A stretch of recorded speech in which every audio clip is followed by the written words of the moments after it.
नमस्कार जय Jagannath good morning all. Then तो सकाल सकाल मैं बाहर पड़ी ऑफिस को। तो दहीबरा तो ऑफिस रे खाइबा मोर मैंडेटरी कहीं यहाँ न खाइले मु टोटाली मो दिन शुरुआत ही हुए बट लिटराली बहुत ही टेस्ट थिला बहुत ही। देन मु लंचटा स्किप कर देती कहीं मोर शूट करने मन ही नाला। तो आम 4 PM रे जाइए बाहर को किसी चिप्स वगैरह आने देन ऑफिस रे पहुँचिकी तो चाटा मैंडेटरी। देन देखला बेलू 6 PM रे वर्षा एमती जोर छेचुले जे आमर तो गोटे घंटा पूरा ऑफिस रे लेट हो गला। देन बाहर की तापर जमती सेमती पळे आसिलु।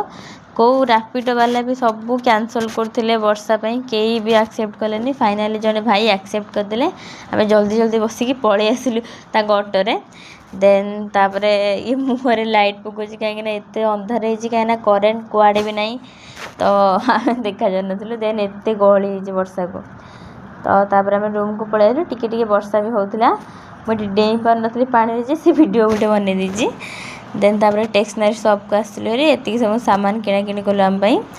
देन तापर आम रूम पाखरे गोटे होटल जने भाई थिला सेठी पळे आसिलु डिनर नबा पई। तो एतिक सब सामान मु नै के आसी देखौथिली। देन तापर डिनर करके खाई सोई पड़थिलु। गुड नाइट रहुची नमस्कार।